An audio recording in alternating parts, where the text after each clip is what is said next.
I think that's about it. I'll be monitoring the chat if you need anything. If you have any questions, if you're not seeing something correctly, you can just let me know. And I can already see we have some folks from Boston and Menlo Park and Chicago. So thank you. Thank you all for joining us. You're going to have a great program here. And I think that's it for me for right now. So with that, I want to introduce our head coach for men's tennis. Many of you know him. Silviu, take it away. Thank you. Thank you, Keith. So many familiar faces I'm seeing, and I'm so happy to have you guys here, and so grateful. I know there's plenty of things out there that you guys could have spent your time with, and but you took your time to be with us, and it means the world, especially under this challenging circumstances. And I really appreciate it from the bottom of my heart. Look, I want to give you guys a rundown of our season. This is one of the most special teams I've ever been around since I started coaching. And I also want to share some insights about the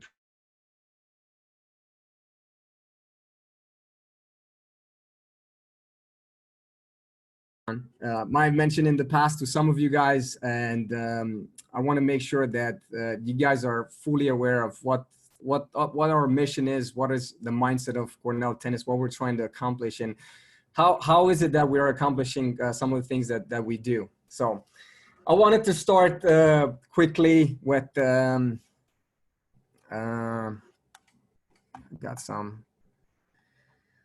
a bit of difficulty here. Keith, can you help me out? I'm trying to put the next slide here over, and it's blocked. I see your mouse. Try hit your arrow down key on your computer. Okay.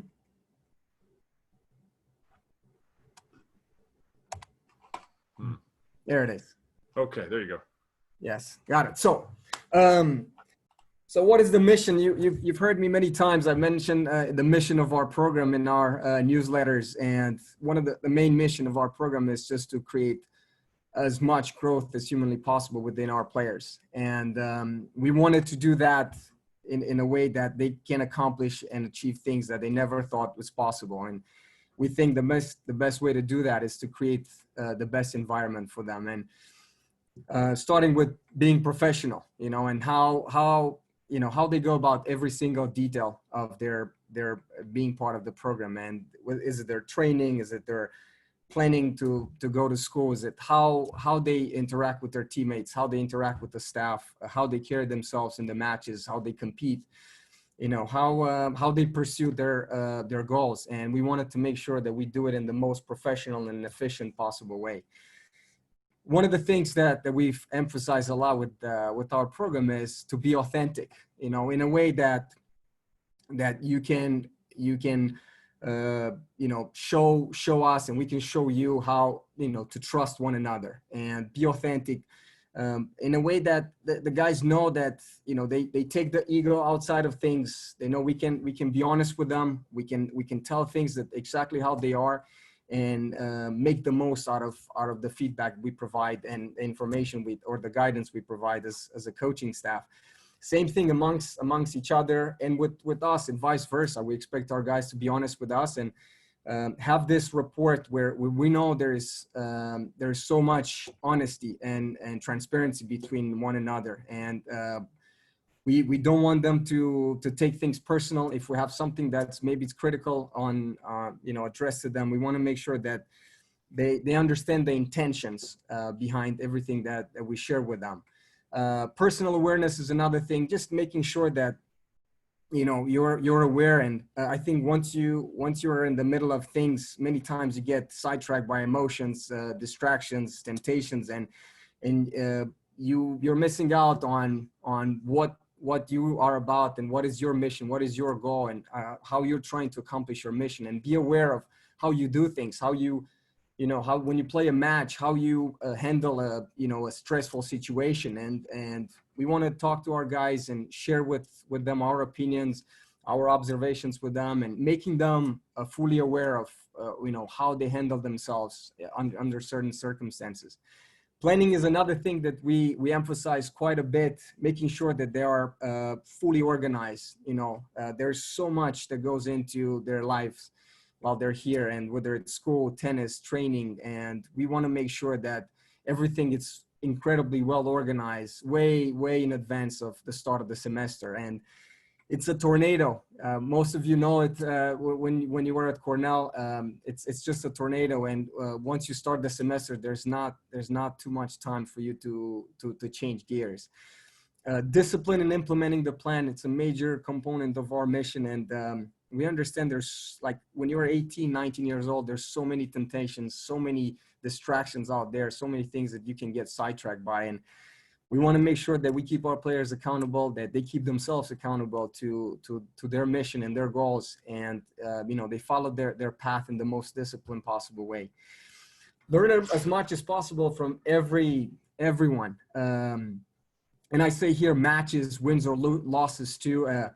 They need to understand, we try to make our players understand that you can grow so much in adversity, and you can grow so much when you're winning as well. And there's lessons that we want to make sure that we know we're never missing out on. So that's a very important component that we're focusing on. Learning from alumni and their teammates. And I think alumni I think many of you have said, I've been like, I feel like they're walking on the footsteps of giants. And I see so many of you on the screen here. There's so much for our players to learn from you, from your experience, from your observations, from your expertise. And I want to make sure that they never lose the opportunity of doing that. Same thing goes with their teammates. I think they have incredibly bright people around themselves, and people from different parts of the world, different cultures, different mindsets. And there's so much that they can learn from their teammates. And we always try to stress that to them. The other thing is just always appreciate and respect the opportunity. I think I tell them, there are about 25 human beings that get to enter the Ivy League competing for, a men's tennis team every single year. There are about 7.5 billion people in this world.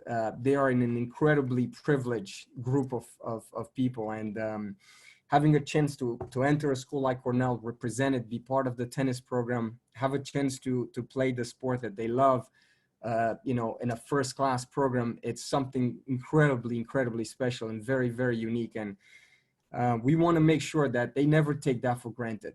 Regardless of what backgrounds they're coming from, we want to make sure that they truly appreciate and recognize the opportunity that's given to them. So the next thing, Keith, can you help me out again? I'm trying to go to the next slide, and I'm not sure why it's not allowing me. I don't really have control over it, but if you try using your keyboard, click on it with your mouse and then use your keyboard. There it is. So I just want to introduce a little bit the team and the background. This is probably one of the most diverse group of people that you can ever find on the face of the earth. We have guys from Siberia, and we have guys from Finland. We have guys from Italy. We have guys from Missouri. We have guys from Florida, California, and Serbia too. So it's an incredibly diverse group of guys that it's so dear to my heart. Like I mentioned earlier, it's one of the most special group of guys that I've ever had a chance to be around. And it was obvious, in the early phases of our fall semester that there was something beautiful brewing. The mindset of each player in practice, the focus that each one of them had, the type of conversation they were carrying. It was beautiful, and you can clearly see there was a special group getting together and having a common mission. They could see they were eager to excel. They knew we could do great things together, and I think nobody wanted to miss on that opportunity. So very, very special group of guys, and I'll share with you as we go on some of the adversity that we've been through as a group. And I don't think we've ever let anything phase us, and we kept marching forward. So I wanted to introduce a little bit the coaches, Alex Funkhauser and Rob Brains. Incredibly special human beings. They've done a major part of our success. It's due to them and their efforts. Alex has been, running practices, developing a close relationship with our players, and was able to be instrumental in the development of so many of our players, and dedicated so much time on an individual basis. I think he's done more individuals than most coaches out in the country, and cared so much about our guys and kept them honest. I think he's shared and implemented some valuable character lessons with our guys, and I cherish immensely his philosophy and his perspective, and the influence that he's had on our team this year. Rob Brains he's moving on. He's gonna be the assistant coach at the University of Louisiana at Lafayette starting this next fall. But Rob was just the heart and soul of our operation, and anything you can name it, from individual lessons on a daily basis, the team practices, recruiting, administrative work, anything you can possibly management of the players, and monitoring the players and their academic development. And I think he was invested in every facet of our program, and just did a tremendous job. And it was just his attitude. You can clearly see how much he cares for the welfare of our players, and it's inspiring when you have people that care like that.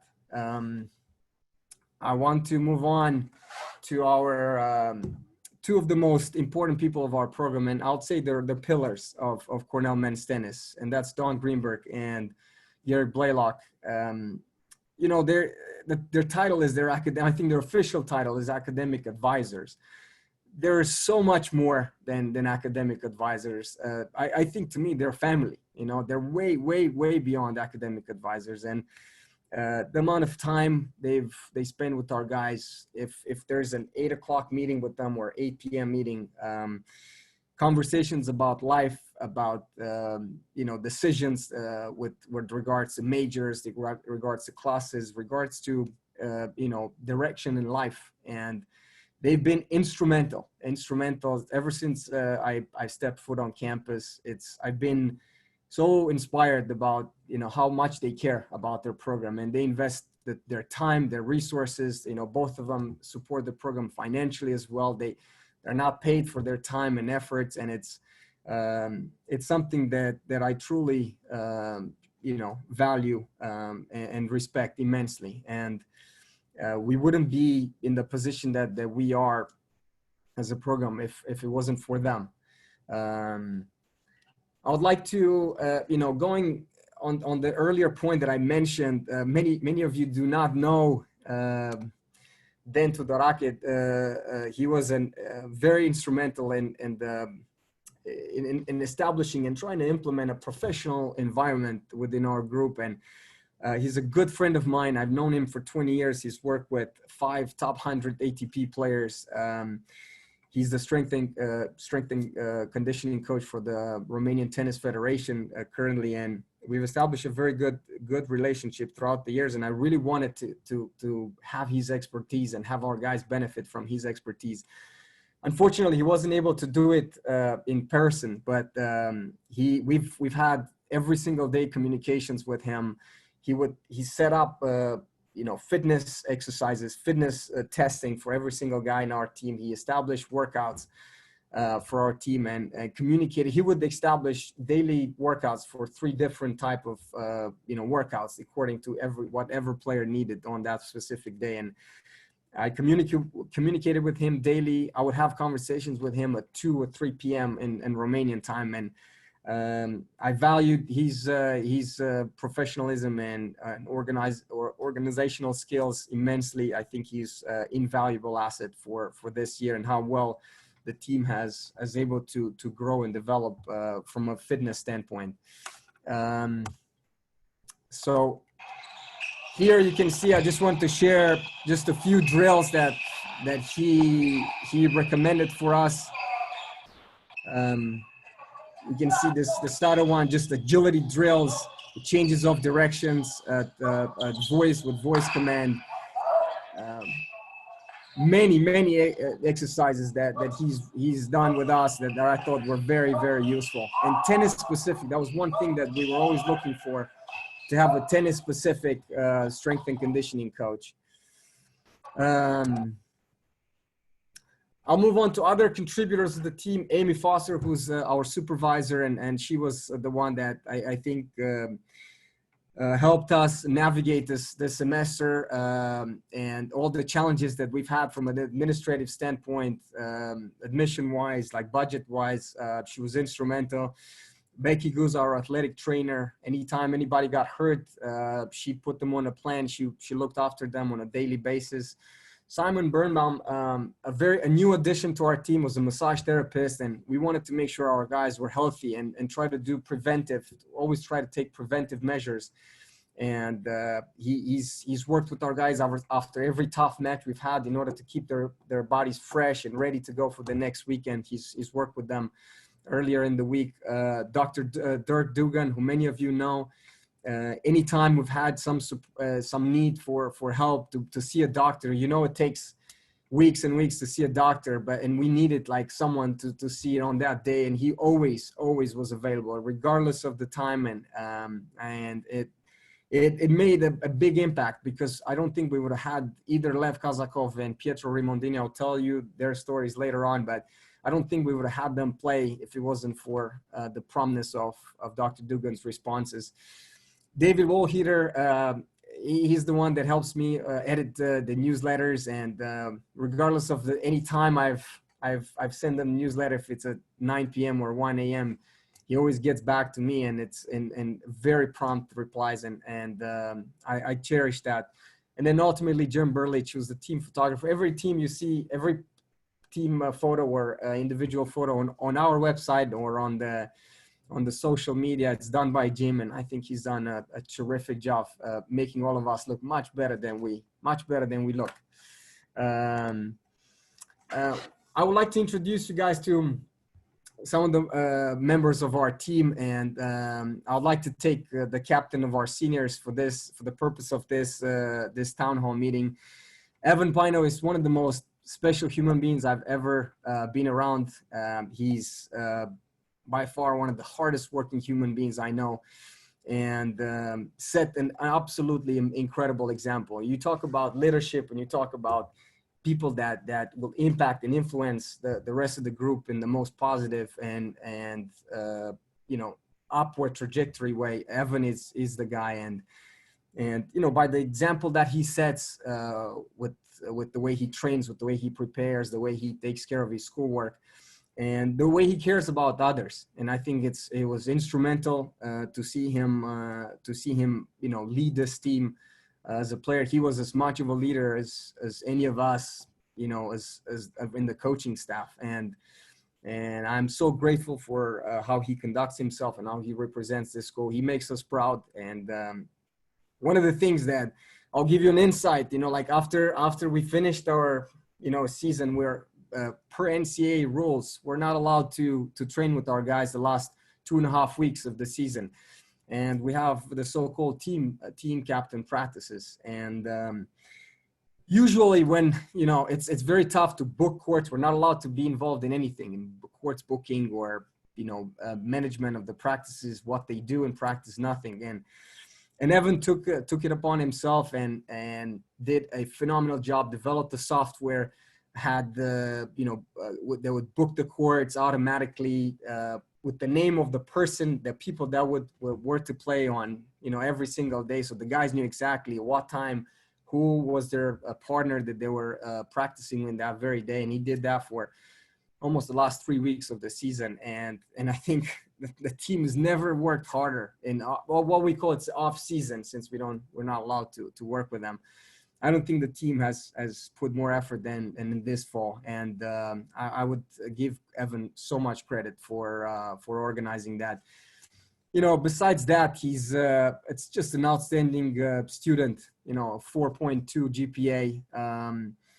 And I think he's going to correct me because it probably is 4.3, 4.4 for them. I know it's above 4, and it's always hard to keep up. He's just a phenomenal student, one of the brightest human beings I've been around, and phenomenal. Just what he's accomplished. You know, last year, I don't know if many of you know, like he was undefeated in the Ivy League and improved so much, made a tremendous progress, and led the team in just a fantastic way. I would like to share with you guys the senior class that made possible a lot of the things that we've accomplished this year. And I will start off with my good friend Lev KAZAKOV. And I'll try to give you some insights. You know, it was about a year and a half that we were recruiting Lev before he came to school, and we knew he was a special kid. We knew he was a special player, and we wanted him to come to Cornell. We thought he would be a great fit for our culture, and knowing how much he cared for school and tennis. And we try to do our best. And many times, you know, admission-wise, it's such a challenge.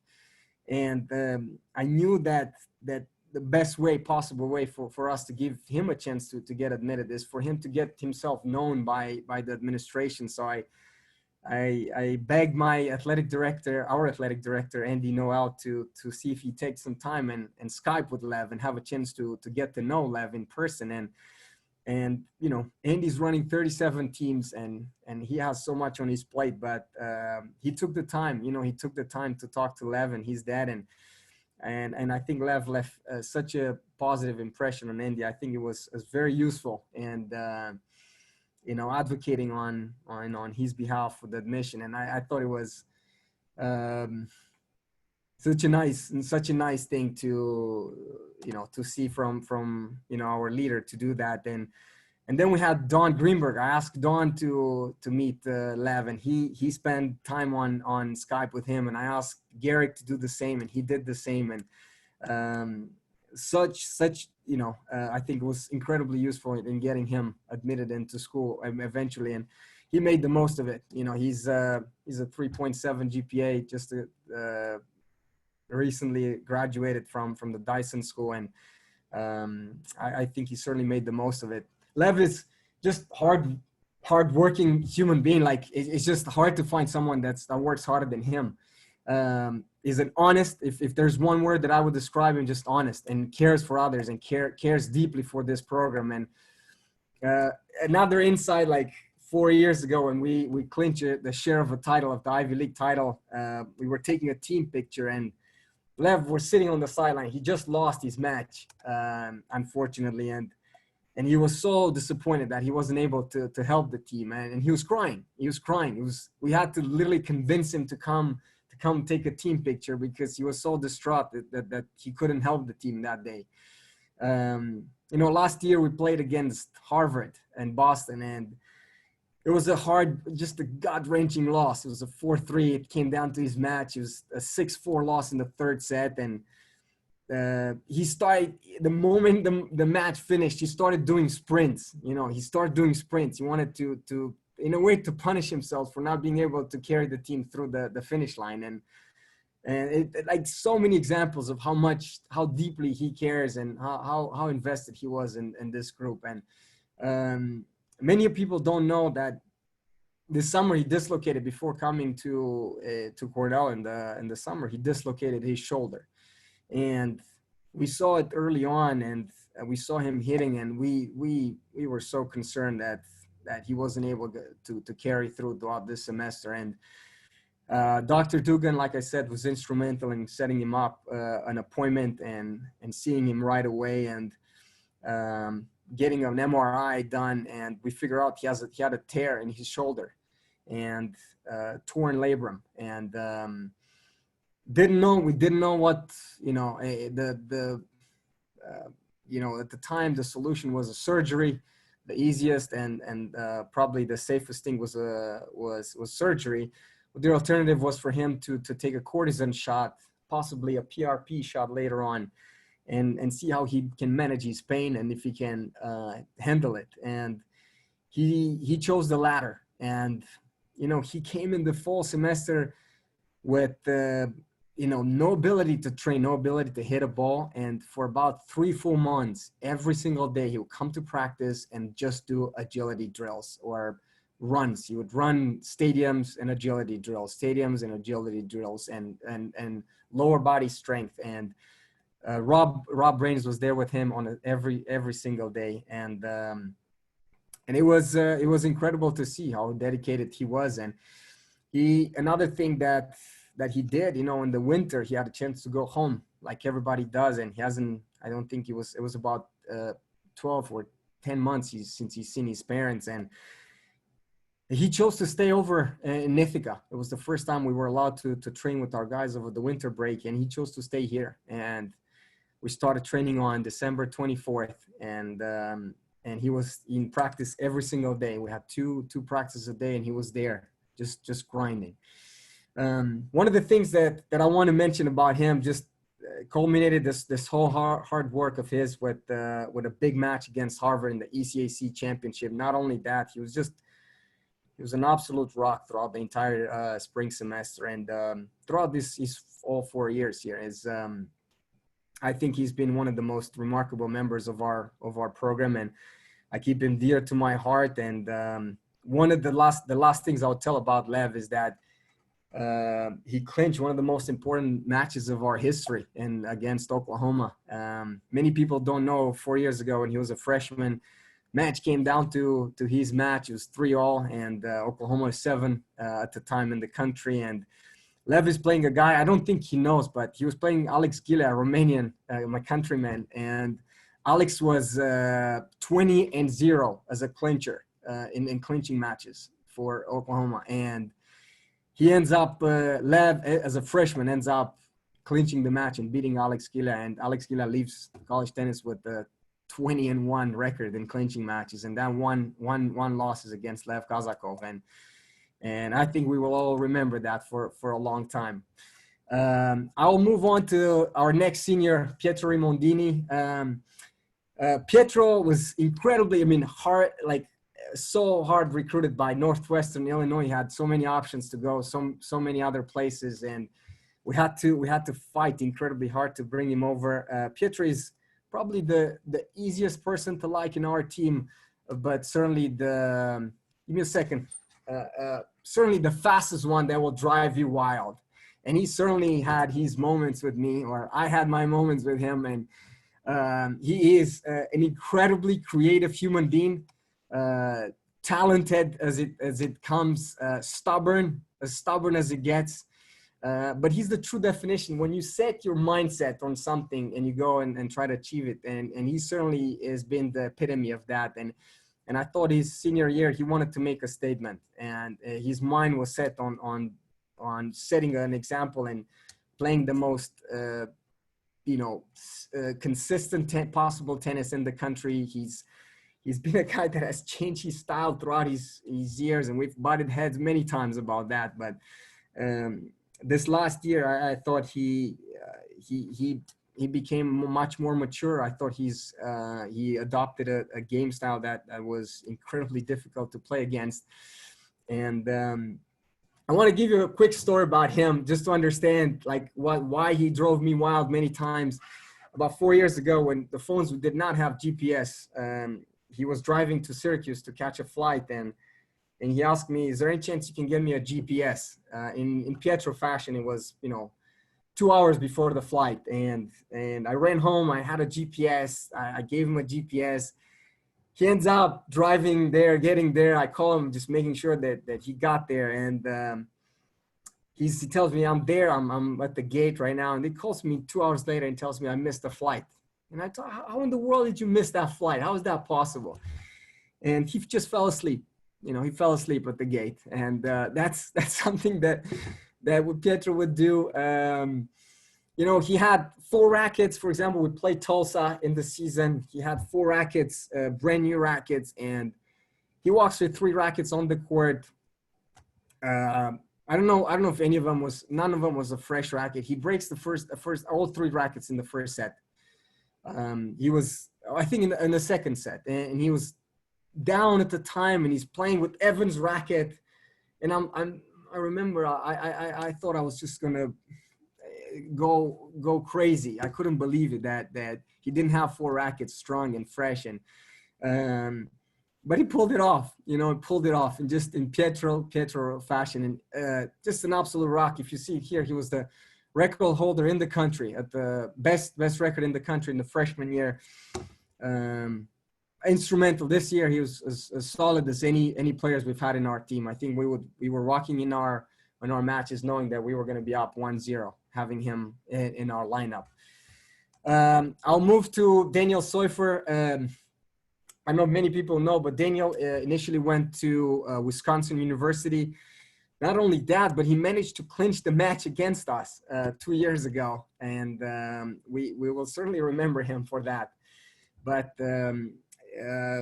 he was looking to transfer. It was one of the latest transfer we've ever had to deal with, and just very, very cumbersome situation, and a lot of support from our administration.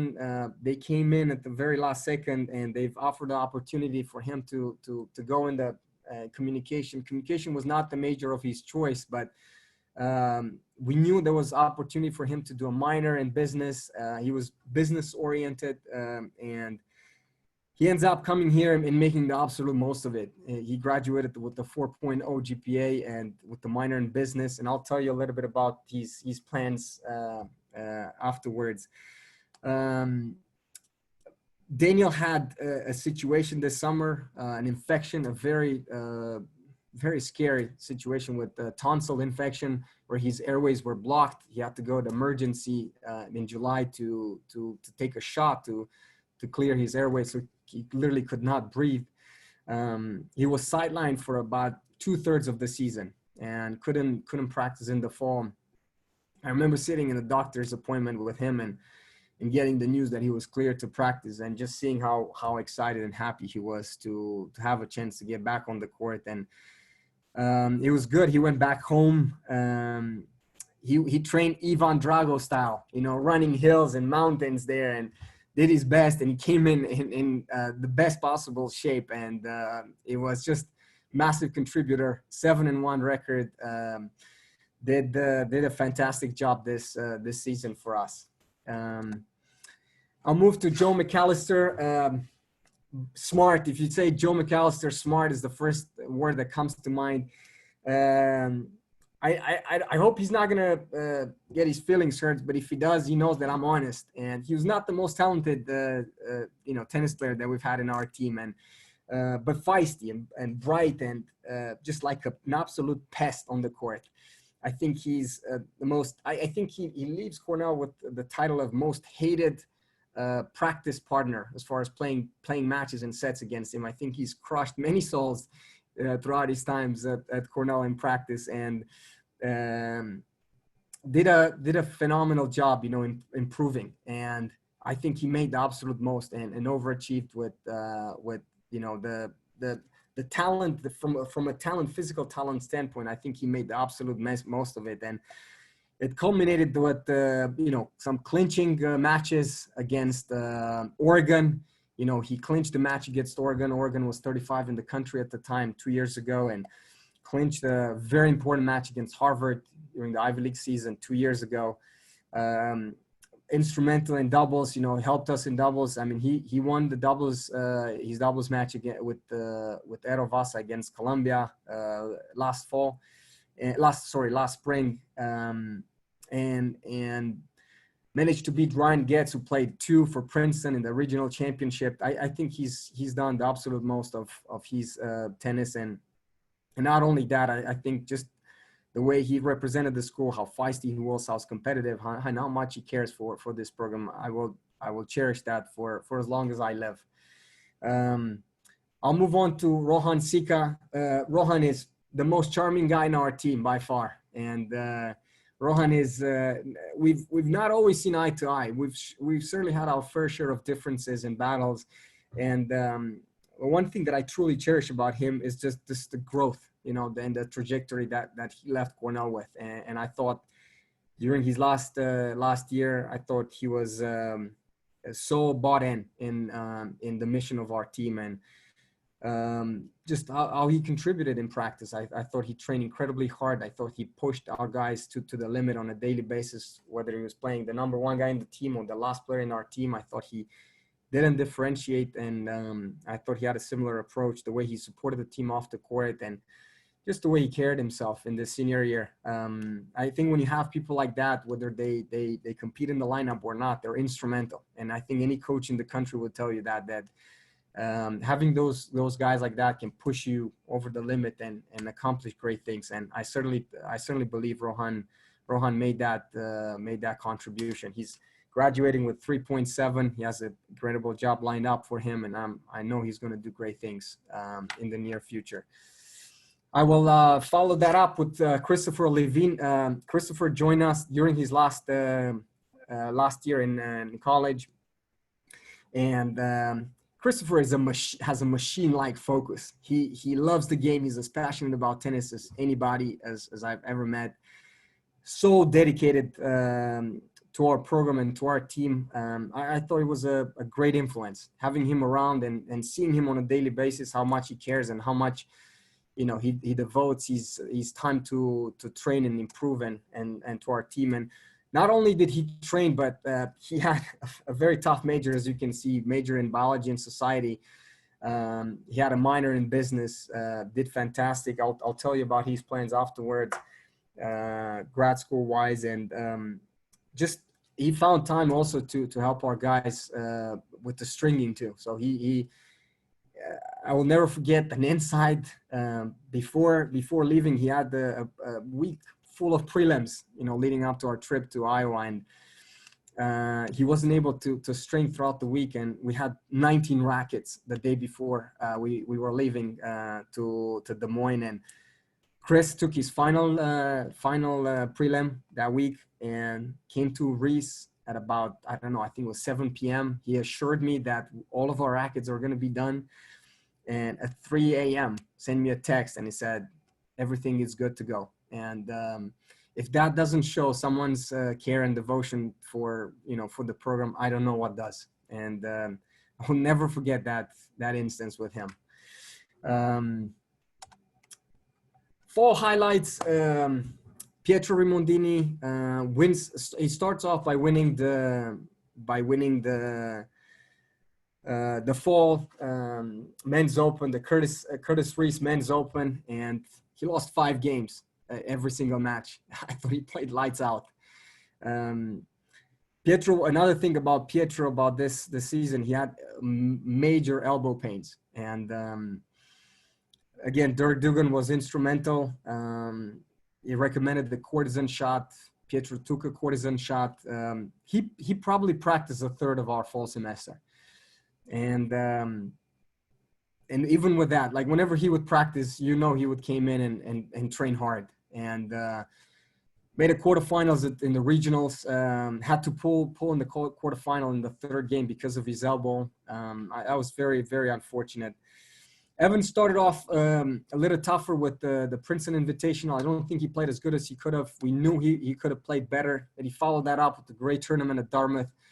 Played phenomenal in the Dick Savage Men's Open. Beat a guy that was 700 ATP. Followed that up with another guy that was 800 ATP and used to be one of the best Ivy League players in Drago Šignat.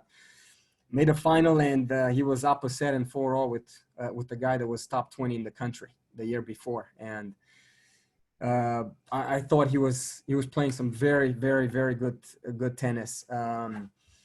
Errol had a tough start as well with the Ivy League Plus early on, and then the Men's Open. I don't think he was playing his best tennis, but he certainly followed that up with the great performance in Oklahoma. Played a future, qualified, beat 2 guys that very, very good players for their respective teams, and then managed to win 2 rounds in the main draw and get in the quarterfinals. And quarterfinals in a $25,000 tournament, I think it's not a bad result at all.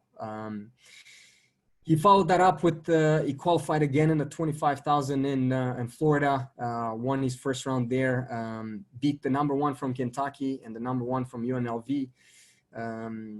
Had a great doubles tournament at the Dick Savage Men's Open, won it again with Vlad Melnik.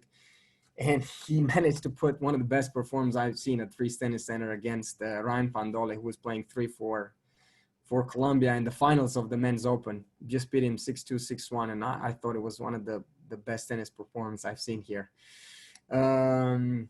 Moving on to Vlad Melnik, won the doubles with Ero, the Dick Savid Men's Open, and then went to Norman. He had a good win against Abraham Asaba in the first round there. He lost in the super tiebreaker. The guy that was top 20 in college, I think it was 15 in the country and playing for Arizona State, 700 ATP. Just nearly lost that match, and I thought he was very, very close there. He went and qualifies in Florida at 25,000 and beats two very good players and loses in a super tiebreaker to a player that used to be 140 ATP. Alafia Ayeni qualifies for 125,000 ATP event in Houston.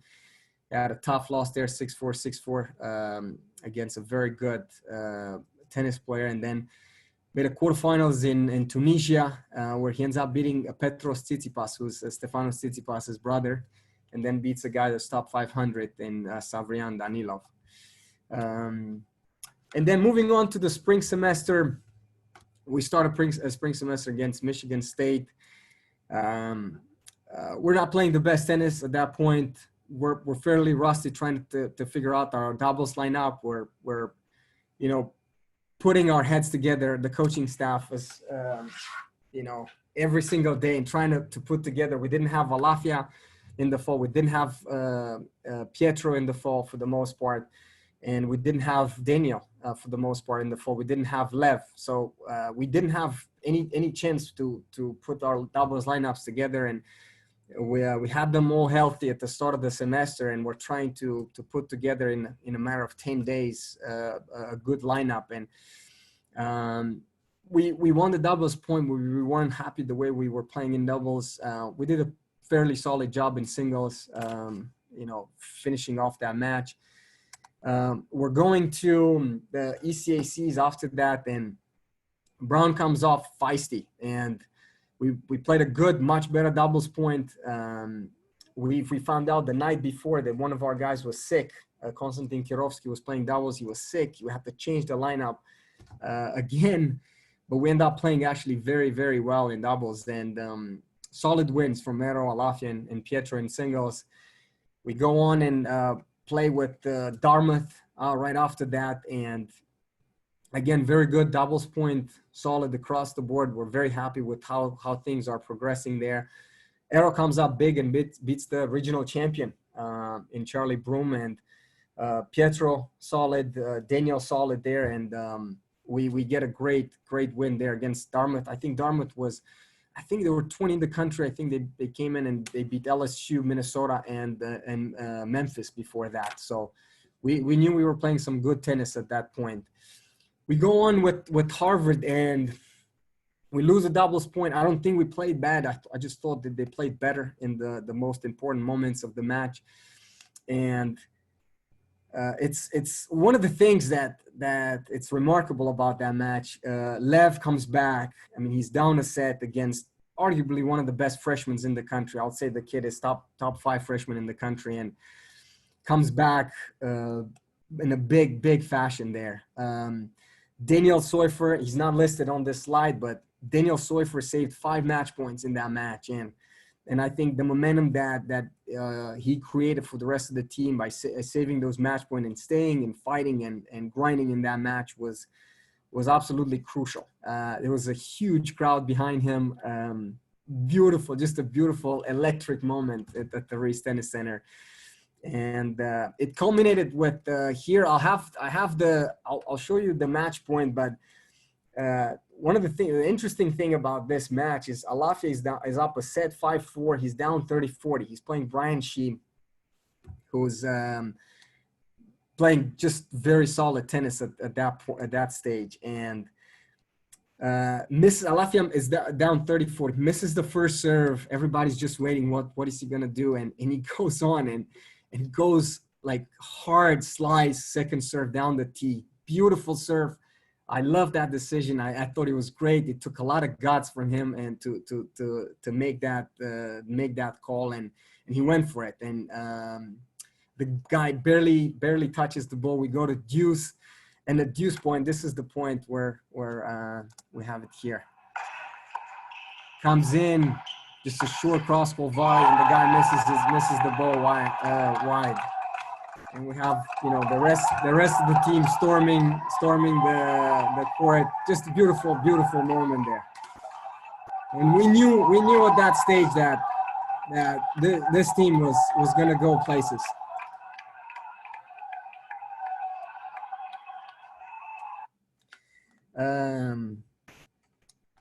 Then we played Tulsa. A week later, we're playing Tulsa, and we knew it was a trap match. We're playing this 9 a.m. match. Tulsa had to play us early because they had a flight, and we're playing them at 9 a.m.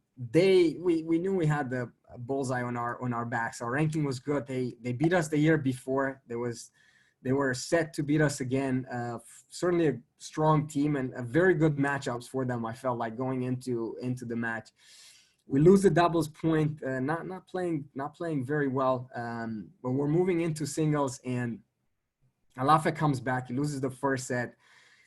Lev loses. I mean, he's up 4-0, loses 6 straight games, 6-4. He's down. I believe he was down either 1-0, 2-0 in the second set, and proceeds to win 12 games in a row from there, which is something that I don't think I'll ever get to see ever again. But the tennis he played from being 1-0 down in the second set till he shook hands was absolutely spectacular. Then we have Daniel SOYFER coming up, I mean, just in solid fashion, 2 sets there. Alafia wins in 3 sets. I don't think he played particularly well, but I thought he played, it was stayed tough. I mean, moments like this in the past will get him sidetracked, but he didn't let that bother him and stayed focused and finished off the match in 3 sets. And then we have Ero playing at the same time. He was up 3-2 on serve in the 3rd set, side by side with Pietro. And Pietro, this is the match where he lost. He broke the strings and he had to play with Evans' racket for a game. But Pietro was down 4-0 in the first set. He comes back to 4-all, loses the first set, I think it was 6-4, then proceeds to win 9 games in a row, 6-0, 3-0, then loses 5 straight games. He's down 5-3 in the match. And then we have the squash team. I remember the squash team was training and they came over to watch the match. Just a boisterous crowd there, and I mean, so immensely like energized, you know, behind Pietro's match. And that was a match where it showed Pietro's, you know, toughness, because I thought moments like that, people usually crumble, especially after being up 3-0 and then losing 5 straight games. Not only that, but he was able to step back, play a lot more disciplined, stay much solid tennis. I thought earlier on he was rushing a little bit, and made his opponent play a very, very challenging style of tennis. And he comes back, you know, he was down 5-2 in the breaker, and then ends up winning and clinching the match. Just a beautiful, beautiful memory. We followed that up with Drake. We were flying to Drake. We're changing 3 flights to get there. It took us an absolute eternity. I know the guys were fairly tired. We knew there was a tough weekend ahead of us. We lose the doubles point. Lev played solid, wins. Vlad, this is his first match for the team, and he was so eager, so excited to play. And he was so competitive in that match. I thought he fought incredibly hard, and it was beautiful to see him. You know, for his first match representing Cornell, I thought he did a tremendous job. Pietro, rock solid, and so was Daniel. We win against Drake with 4-1. Moving on, the second day, Louisville beat Virginia earlier in the year. Virginia was top 10 at the time, and we played very good doubles. We win the doubles point. Alafia, Vlad against solid, Alafia solid, and so did Pietro. I thought it was a very, very good match across the board. Many people don't know we lost the following day against Iowa. Ero shouldn't have played that match. To this day, I question my decision in putting him in the lineup. We didn't have him in the doubles lineup. We put him in the singles lineup. In the doubles lineup, we had 2 match points that we missed out on. We put Ero in the singles lineup, even though he had a strained ab. He couldn't serve. So the second and third set, he basically, was just dinking serves over. And Daniel lost the match there, close one. We know. I think if he plays 20 more times, he's going to win that match for sure. But that ends up, unfortunately, being the last match of our season. And we were as high as 16 in the country. We finished the rankings at 20. And, we told our guys, I think it was 4 or 5 days later, we found the news from our administration that the season was canceled. And one of the toughest moments as a coach to tell that to a group that was, so vested in this program. And, many of them were crying, and was not a sight that I thought I would ever see among my team. And seeing them, how much they care and how much it meant to them and how much pain they were going through, knowing that, a chance to do, something very special is ended. And they worked so hard, not only this year, but for many years before that. And, unfortunately it is what it is. And situations like this, we don't control them. But it truly showed, I thought, in my mind, the character and the care for the program. Some of the things that I wanted to share with you guys, it's outside of the tennis part. This is the off the court success, and you can understand what I mean by the pride that I have for this group of guys and how special they are to us. Daniel just got accepted a few days ago in the hotel management #1 score in the world in the Masters there in the MMH program, and I couldn't be happier for him. Like I said, he made the most of his chance here for the 2 years that he's been here. And just getting into this program, I think, just highlights, the accomplishment and his mindset. He was fearsome as far as accomplishing his goals, and he did whatever necessarily to get there. And I think it's just remarkable. I just wanted to congratulate him once again. I'm really happy. He just received a job offer for the summer as an internship with Chardon, which is a private equity firm on Wall Street. And Jonas Grossman is the president of the company. Was kind enough to give him a chance and help him and support his case for that internship. And he's going to work there for the summer. Lev KAZAKOV, I wanted to thank so many people that have helped him. He had a tough decision between staying at Cornell and pursuing a very, very challenging route, a very expensive route, a very unsure route of obtaining a graduate degree here. At the same time, he was recruited by the MBA program at William and Mary, and he was offered a full scholarship there. And he was in a bind trying to find out what's the best choice. And Clark Herman, Ian McDonald, Steve Belkin, Mike Helprin, Jonas Grossman, Jeremy Feldman, Sam Fleck, all of them, took their time to talk to him or talk to me about his situation. Douglas Eisenberg, another one, just to offer their advice. We wanted to make sure that we relied on the best possible advice. Garrett Blaylock was also instrumental. He got a hold of the director of the MBA program at William and Mary to share with him information about the program and their job placement opportunities. And Lev has accepted the offer from William and Mary, and he's going to be heading there. He's like I said, he's such a special human being, and I'm so happy for him. I think the future is so bright for him. Chris Levine just got accepted into the master's program in the controlled environment agriculture at Cornell. And it doesn't surprise me knowing how much he invested himself and the work he put in on the academic side, and the internships he's done, the support that he's had from his professors, just so happy for him, and not a surprise whatsoever. Joe McAllister accepted a job offer from Microsoft. He went neck and neck with Snapchat and Microsoft to decide which one was the best offer, and I think ultimately Microsoft made an offer that he could not refuse, and he took it, and I think he's going to be a phenomenal asset for them. I know Microsoft is a big company, but I think he's going to make a name for himself there. Denton Ho just accepted an internship with Chardon over the summer as well. I thought he put a lot of effort in his schoolwork, 3.8 GPA in the economics program, and I think he earned his internship and his opportunity there.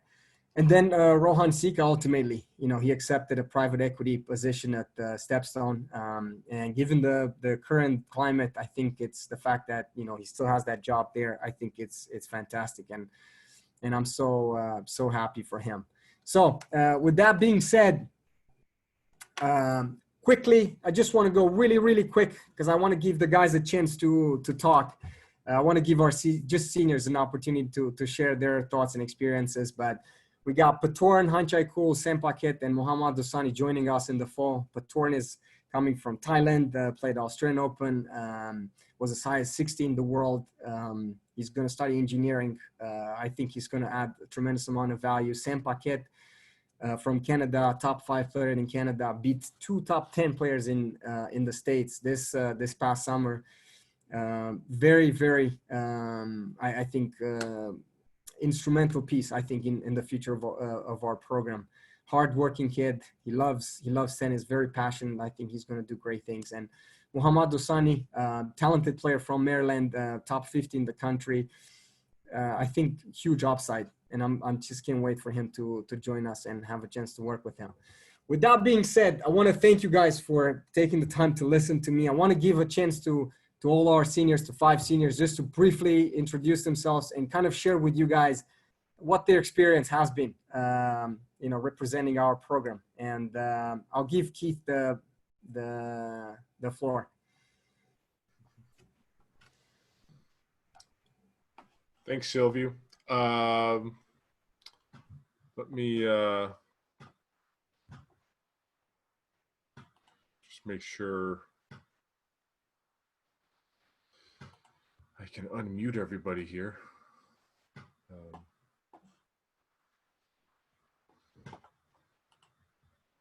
Silviu, if you want to go through and pick on everyone that you want to speak so they can.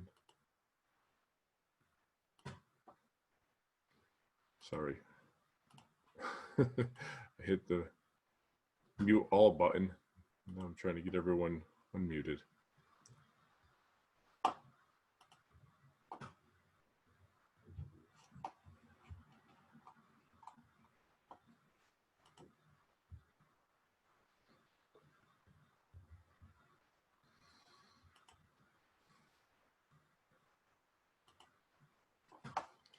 Sorry, folks. Be right with you here.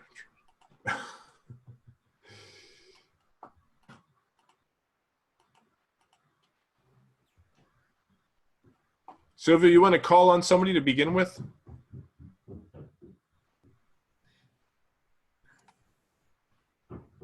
Lev KAZAKOV. Can we have him? Sure, there you go, Lev. I just need to go through and make sure I can get everyone unmuted. Yeah. Lev, thanks for joining us. Tell us a little bit about your journey to Cornell, how you came to find your way to Ithaca, New York, and playing for this team, and what sold you on the Big Red. Yeah, thank you for having me here. And that's, Silviu said a lot of great things about me. I'm very red right now. I am literally the definition of a big red. What made me come to Cornell, actually, it's the coaching stuff and it's the relationships I felt like I can develop on this team. When I visited a couple of other universities, I didn't feel that connection with the team. When I came to Cornell, I really felt like everyone is being treated as a like family member. Everyone, including whether you're a senior, whether you're a freshman, whether you're a sophomore or junior, it doesn't matter. Everyone is equal. Everyone is part of one big family, and that's what it really sold me on. And then, I think one of my favorite memories actually at Cornell, it was mentioned on the slides, was playing against Oklahoma, and definitely that's probably one of the best feelings I've ever had in my life, clinching that match and working really hard with the team. And it wasn't just obviously I got credit for clinching the match, but I want to say that it was a team effort. Everyone who played in that match contributed. Like, we had a rough start with doubles, but then we were rock solid in singles, and that's what got us the win.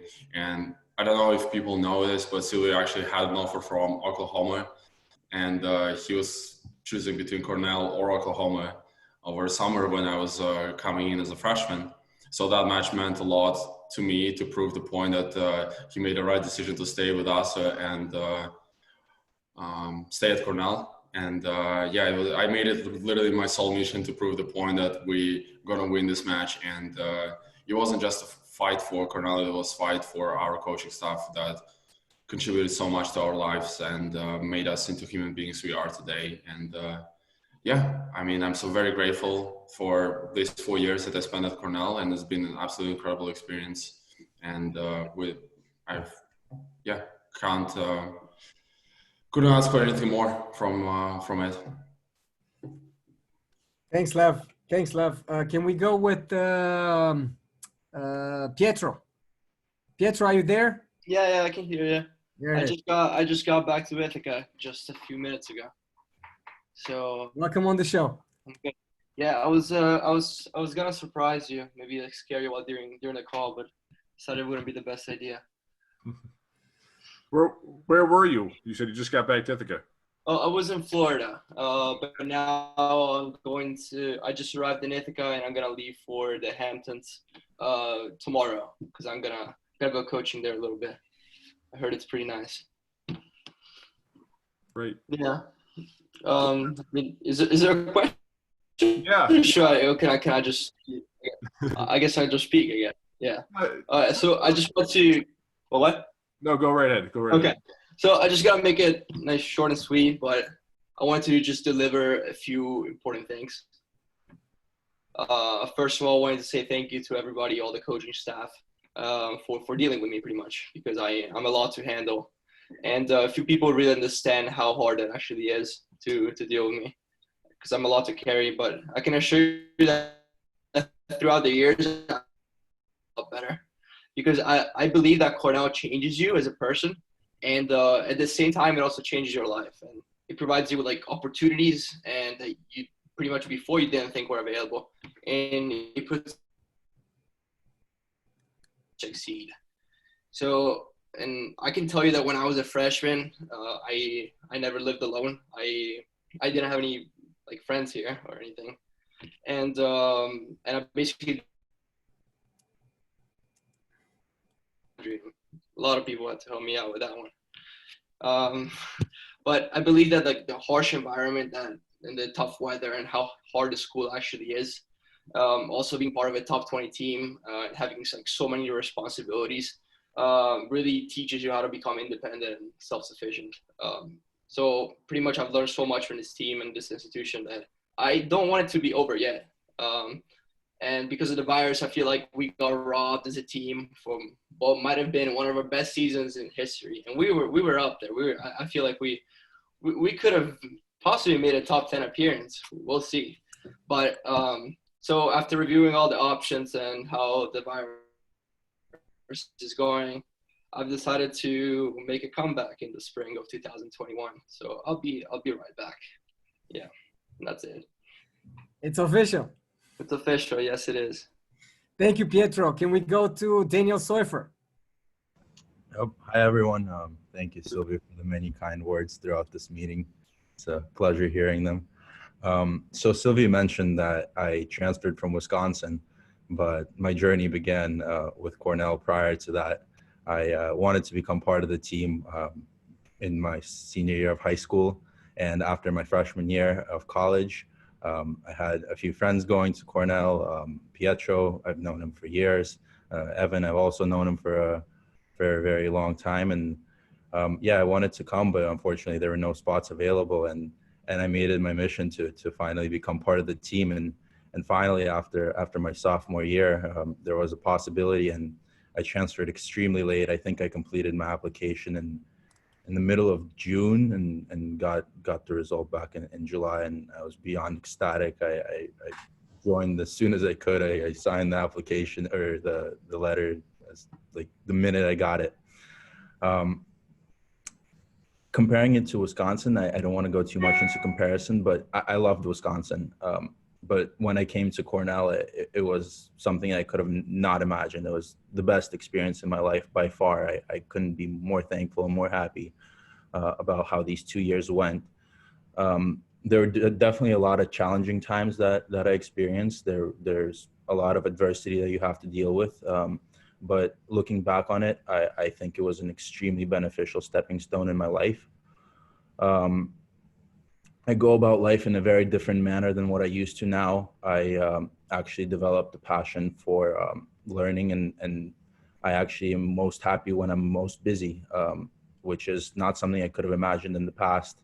That sort of rhythm it gives you a sort of feeling of accomplishment that otherwise I wouldn't have achieved and experienced. So that's been an incredible part of my journey. When it comes to Cornell tennis specifically, I couldn't have been blessed with better coaching staff, with better teammates. Silviu spoke a little bit about the coaches already, but when I came in, there were a few doubts about my academic ability, and Rob, our volunteer assistant, used to sit with me and study and help me out in any way. And I had never experienced anything like it. I thought it was incredible. Alex helped me on a personal level so many times.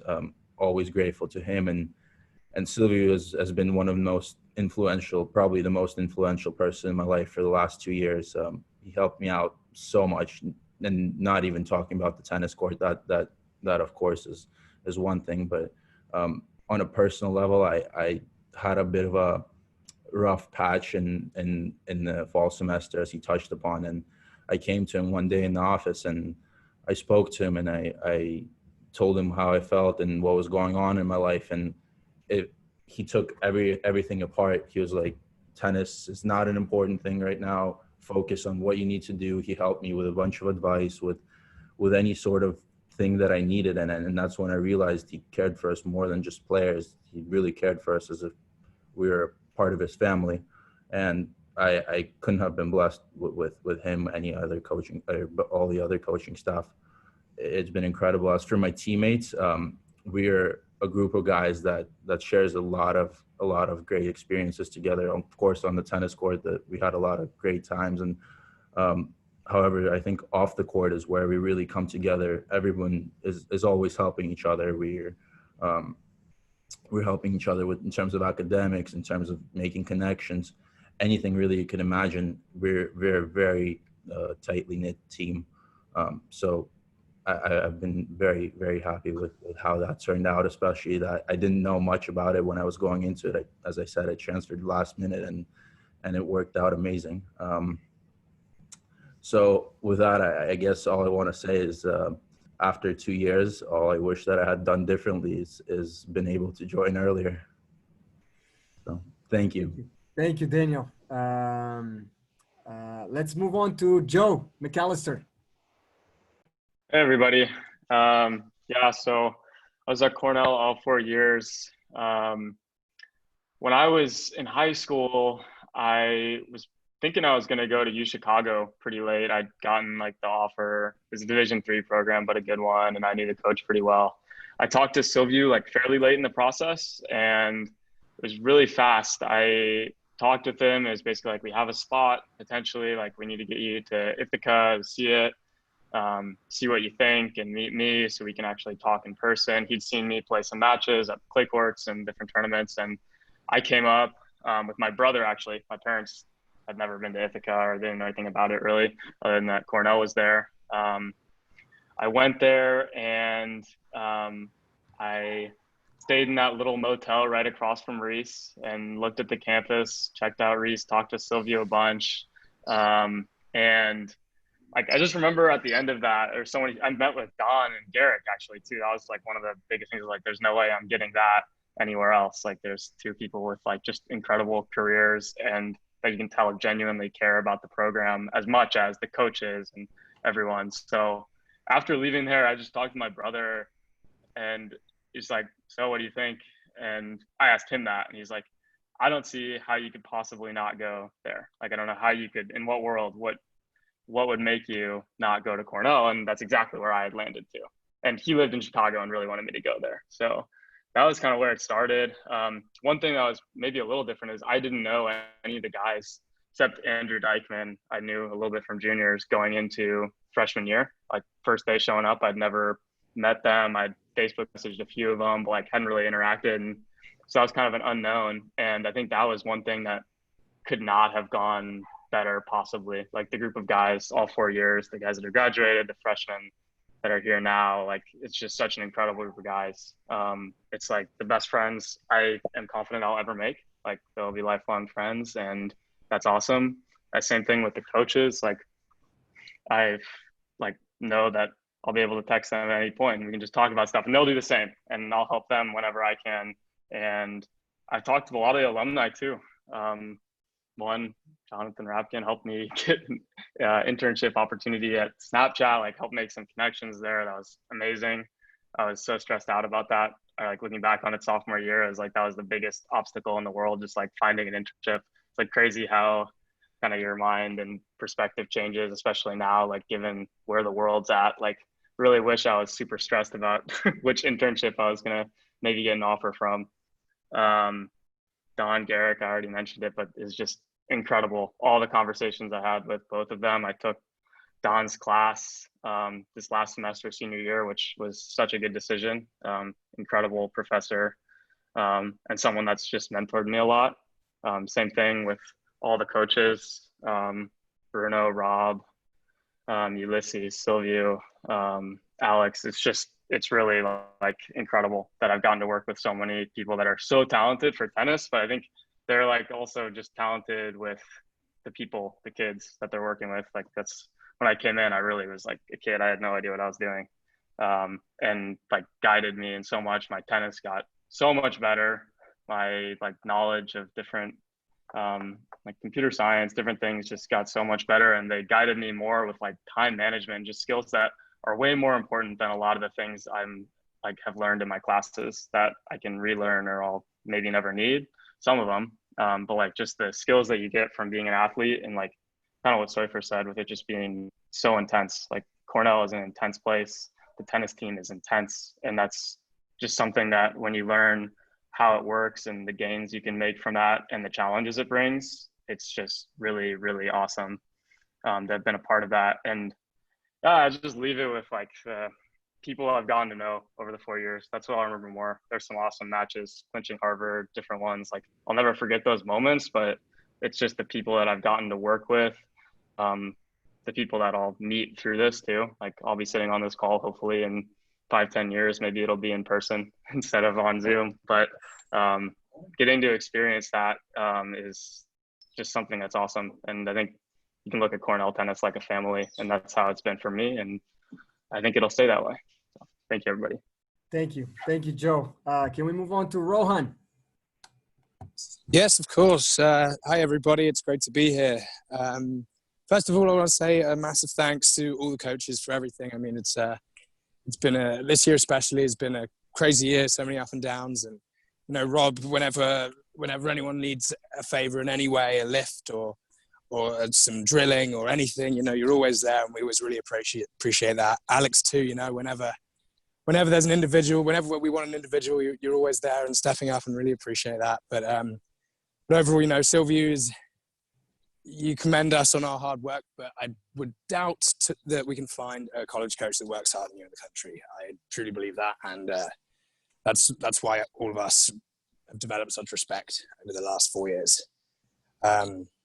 So when I was first given the opportunity to come to Cornell, I jumped at it immediately. I was mostly looking at English universities at the point, and I was desperate to be able to have the opportunity to be able to play tennis to a high level and get an incredible education that we have here. So I'm extremely grateful for that. And I didn't even visit Cornell before I committed. I knew that, you know, I'd work it out, and I'd heard amazing things about the team and the school, and it's been a wonderful experience. So one thing I'll definitely say is I feel very proud to have graduated a Cornell men's tennis player. I'm very proud of my teammates and everyone for, you know, everything that's gone into the last 4 years. I think that we've worked incredibly hard, and, you know, my freshman year, the team was extremely strong. And then, you know, I felt that the team was actually extremely strong all 4 years. But, you know, tennis is such a game of small margins, and, you know, a point doesn't go your way here or there, and it can completely change a season. And, you know, so we've been from the highest highs of winning the Ivy League title to the lowest of,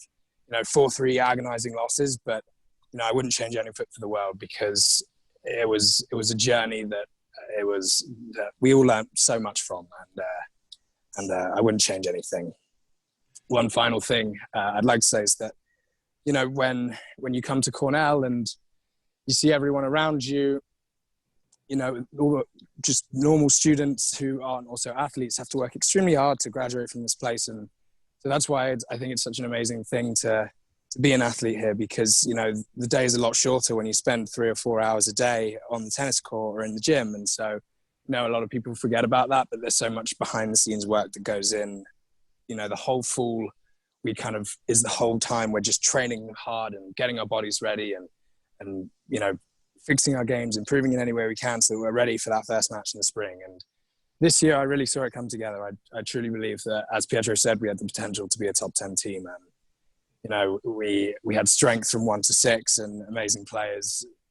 You know, even those who weren't starting the lineup, you know, we felt like everyone was always pushing each other so hard in training, which is, as Silviu said, one of the most important things for success. You know, bringing your absolute maximum effort every day is, you know, all you can really do. So I want to say thank you very much again, and that's it. Thank you, Rohan. Can we move to our last senior, Chris Levine? First, I would just love to thank Silvio, Rob, Alex, and Garrick for welcoming me onto the team and helping me improve myself both as a person and a tennis player. I'd also like to thank all of my teammates for just pushing me to be the best tennis player that I can be. And it was just so much fun, like just hanging out with everyone off the tennis court, like at Chipotle for dinner and, you know, farmer's market and just a bunch of weekend group gatherings. Even though I was just part of this team for my senior year, I still learned very important life skills that I'll have with me for the rest of my life. So I just learned, you know, how to get along with everyone, how to set priorities, and especially time management between my research, my classes, and tennis. Yeah, also just, well, during my time at Cornell, just most of my time was spent around tennis and my research lab. So this tennis team just had a huge positive impact on my college experience, and I'm just very proud to having represented this team and just wearing the uniform even when I'm here in Los Angeles. Yeah, I'm looking forward to continuing to supporting this team as I attend graduate school here next year. And we're looking forward to have you, Chris. Thank you. Well, that's it. That's it from our end. Keith, are there any questions or anything, any comments by someone that we need to? I know we went a little longer than we were expecting.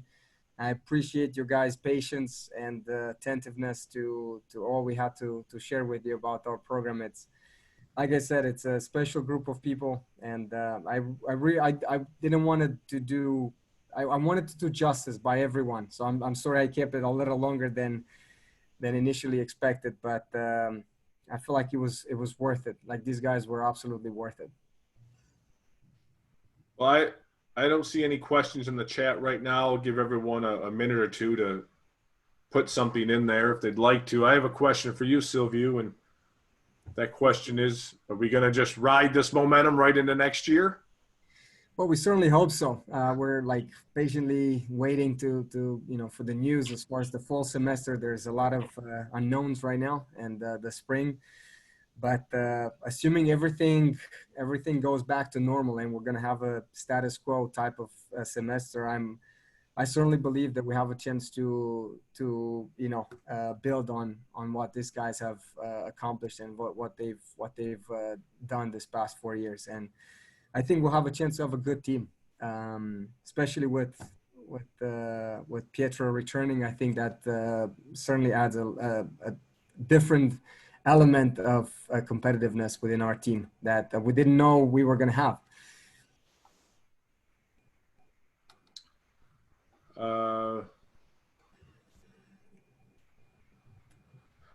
Well, I think that's it for right now. Certainly you can follow up with any of us anytime if you have more questions about the program. I want to thank everyone for joining us tonight. We have a lot of great friends of the tennis program in attendance, and I hope for all of the supporters and alumni, parents, and friends that joined us, the testimonials you heard from the players, I think really tells you what this program is all about, and that it's extremely meaningful experience. And so thank you for making that all possible for all of these players and coaches, because you can hear in their words how impactful it is, and it doesn't happen without all of you. So we thank you so much. And if you want to see this again, we'll have the recording up pretty soon. So if you want to relive these 90 minutes, well, we'll do that. If you know anyone that missed it, let them know. We'll be sending the recording around as well. Thank you again. And as is customary, we encourage everyone to unmute yourselves if you want to give any shout outs or hellos.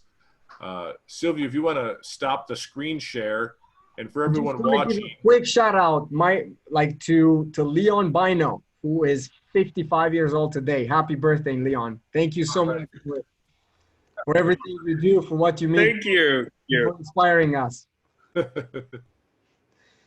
Oh, thank you. Thanks.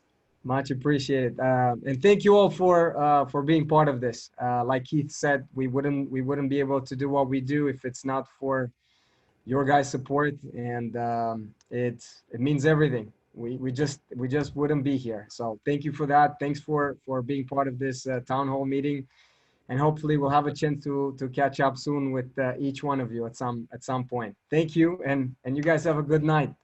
All right.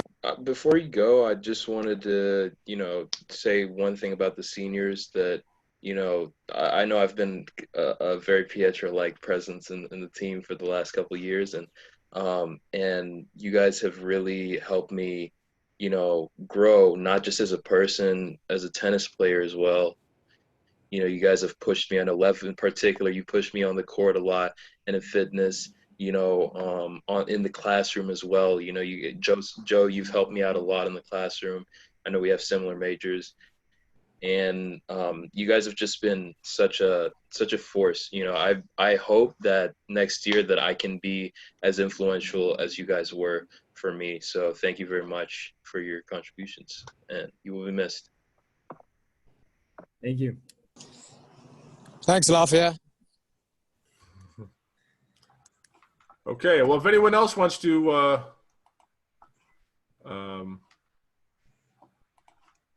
unmute yourselves and say hello to anyone you see, go right ahead. We'll let the meeting drag on for a few more minutes before closing it down. So have fun.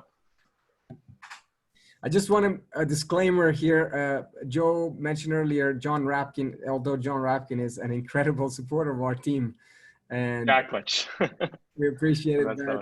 It was John Jacklich that actually helped me. But John is such an omnipresent. Like he's been in so many of our matches that I think he got stuck with us. But thank you, John, and thank you, John Jacklich, as well.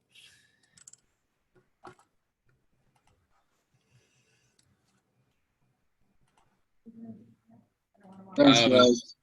I would like to note that Joe McAllister defeated Ryan Segerman and not Ryan Getz. It's an honest mistake, but yes, I just wanted to make that clear. Thank you, Joe. Silviu, Yes. You know that the guys, if anybody's coming through the Hamptons or Bedford, to give us a call. We sure do. We will. And I don't want any of you to get nervous, but I just found out that I didn't graduate. I have 2 years of eligibility left. So I think I got a shot at 1 or 2. So you guys better get in good shape this summer. Thanks, Peter. All right, see you later, guys. See you, Lafayette. Thank you again to everyone that was part of this. Very, very, very appreciated. You guys taking the time. Thank you. Thank you, everyone. All right. Thank you. Thank you. Have a good night. Bye.